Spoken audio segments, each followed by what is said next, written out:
जय श्री राधे। आप सभी दर्शकों का हार्दिक स्वागत है। एस्ट्रो पॉइंट यूट्यूब चैनल के माध्यम से आपको धर्म, कर्म, पूजा पाठ, यज्ञ, एकादशी महात्म और ज्योतिष से सभी प्रकार की जानकारियां प्राप्त होते रहें, उसके लिए आप हमारे चैनल को सब्सक्राइब करें। बेल का जो नोटिफिकेशन है उस पर ऑल पे क्लिक करें, जिससे आने वाले वीडियो का सबसे पहले मैसेज आपके पास आए। आज हम जानेंगे फाल्गुन कृष्ण पक्ष की एकादशी का क्या नाम है, क्या व्रत है, क्या महात्म है और एकादशी महात्म में किस प्रकार से पूजन करना चाहिए, कैसे व्रत करना चाहिए। सभी प्रकार की जानकारी के लिए आप वीडियो में बने रहें। वीडियो को लाइक करें, शेयर करें और सब्सक्राइब करें। जय श्री राधे, जय श्री कृष्णा। फाल्गुन कृष्ण पक्ष एकादशी विद्या नाम की एकादशी है। आज युधिष्ठिर ने भगवान श्री कृष्ण वासुदेव जी से पूछा, फाल्गुन के कृष्ण पक्ष में किस नाम की एकादशी होती है, कृपा कर बताइए। तब भगवान बोले, युधिष्ठिर, एक बार नारद जी ने कमल के आसन पर विराजमान होने वाले ब्रह्मा जी से प्रश्न किया था और ब्रह्मा जी ने विद्या नाम की एकादशी का महात्म उनको सुनाया था। ध्यान से सुनो। ब्रह्मा जी ने नारद से कहा, सुनो, मैं तुम्हें उत्तम कथा सुनाता हूँ जो सब पापों का हरण करने वाली है। यह व्रत बहुत ही प्राचीन, पवित्र और पाप नाशक है। यह विजया नाम की एकादशी राजाओं को विजय दिलाने वाली है, इसमें तनिक भी संदेह नहीं है। पूर्व काल की बात है, भगवान रामचंद्र 14 वर्ष के लिए वन में गए और पंचवटी में माता सीता और लक्ष्मण के साथ रहने लगे।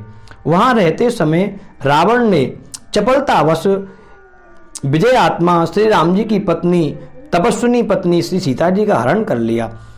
उस दुख के से व्याकुल भगवान राम व्याकुल उठे। उस समय सीता की खोज करते हुए वन में भ्रमण करने लगे। कुछ दूर जाने पर उन्हें जटायु मिले, जिनकी आयु समाप्त हो चुकी थी। इसके बाद उन्होंने वन के भीतर कबंध नामक राक्षस का वध किया। फिर सुग्रीव के साथ उनकी मित्रता हुई। तत्पश्चात राम के लिए वानरों ने सेना एकत्रित की। हनुमान जी ने लंका के उद्यान में जाकर के अशोक वाटिका में जाकर सीता का दर्शन किया और उन्हें चिन्ह स्वरूप भगवान की मुद्रिका प्रदान की। यह उन्होंने महान पुरुषार्थ का काम किया था। वहां से लौटकर वे श्री रामचंद्र जी के समीप आए और लंका का सारा समाचार उन्होंने सुनाया। हनुमान जी की बात सुनकर श्री राम जी ने सुग्रीव से अनुमति लेकर लंका को प्रस्थान करने का विचार किया। समुद्र के किनारे पहुंचकर उन्होंने लक्ष्मण से कहा, हे सुमित्रा नंदन, किस पुण्य से इस समुद्र को पार किया जा सकता है? अतः अगाध भयंकर जल जंतुओं से भरा हुआ है। मुझे ऐसा कोई तप उपाय दिखाई नहीं देता जिससे इसका सुगमता से पार किया जा सके। लक्ष्मण जी बोले, महाराज, आप आदि देव हैं, आदि पुरुष हैं, आप नारायण हैं, प्राण पुरुषोत्तम हैं, आपसे क्या छिपा है? यह द्वीप के भीतर अलग अलग प्रकार के देव, मनुष्य और अलग अलग प्रकार के जीव जंतु यहाँ रहते हैं। इसलिए यहाँ द्वीप के भीतर वकदालभ्य नाम के मुनि रहते हैं। यहाँ से आधे योजन दूरी पर उनका आश्रम है। हमें उनकी शरण में चलना चाहिए। रघुनंदन, उन प्राचीन मुनि के पास जाकर उनसे इसका उपाय पूछना चाहिए। लक्ष्मण जी की यह बात सुनकर बहुत सुंदर प्रसन्न मुद्रा में श्री रामचंद्र जी महामुनि बकदालभ्य के आश्रम में गए। वहां पहुंचकर उन्होंने मस्तक झुकाकर प्रणाम किया। मुनि को देखते ही पहचान गए कि यह प्राण पुरुषोत्तम है। मुनि ने भगवान को पहचान लिया, जो किसी कारणवश मानव शरीर में अवतीर्ण हुए हैं। उनके आने से महर्षि बड़ी प्रसन्न मुद्रा में उन्होंने पूछा, श्री राम, आपका आगमन यहाँ क्यों हुआ है? श्री राम बोले, ब्राह्मण, आपकी कृपा से राक्षसों सहित लंका को जीतने के लिए सेना के साथ समुद्र के किनारे आया हूँ। मुने, अब जिस प्रकार समुद्र को पार किया जा सके वह तप बतलाइए, मुझ पर कृपा कीजिए। बकदालभ्य ने कहा, श्री राम, फाल्गुन के कृष्ण पक्ष की जो एकादशी है उसका नाम विजया नाम की एकादशी है। उसका व्रत करने से आपकी विजय अवश्य होगी। निश्चित ही आप अपनी वानर सेना के साथ समुद्र को पार कर लेंगे। राजन, अब इस व्रत की फलदायक विधि सुनिए। दशमी के दिन आने पर कलश स्थापन करके वह सोने की, चांदी व तांबे की अथवा मिट्टी आदि की कोई भी एक दिव्य पात्र लें और उसमें कलश स्थापन करें। पंचपल्लव लगाएं, जल भरकर उसमें पंचपल्लव आदि से श्रृंगार करें। उसके ऊपर भगवान नारायण की स्वर्णमयी विग्रह की स्थापना करें। श्री एकादशी के दिन प्रातःकाल स्नान करके कलश को पुनः स्थापित करके पूर्ण रूप से पूजन करें। माला, चंदन, धूप, दीप, नैवेद्य, नारियल आदि से विशेष रूप से उनका पूजन करें। कलश के ऊपर सप्त धान्य जौ रखें। गंध, धूप, दीप आदि भली भांति नैवेद्य से पूजन करें। कलश के सामने बैठकर सारा दिन उत्तम कथा, वार्ता, भगवान की कथा का श्रवण करें और समय को व्यतीत करें। रात्रि में जागरण करें।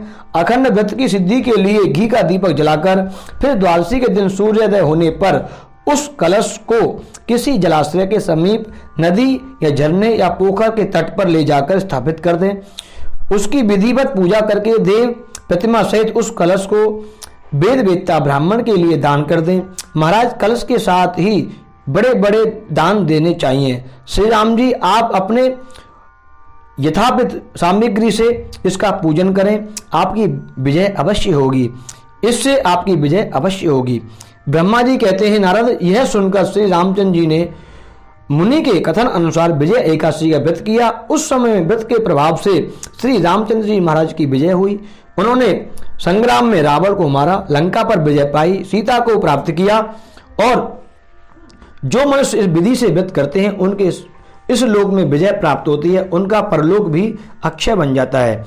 भगवान श्री कृष्ण कहते हैं, युधिष्ठिर, इस प्रकार विजया एकादशी का व्रत करने से, इस प्रसंग को पढ़ने सुनने मात्र से वाजपेयी यज्ञ का फल प्राप्त होता है।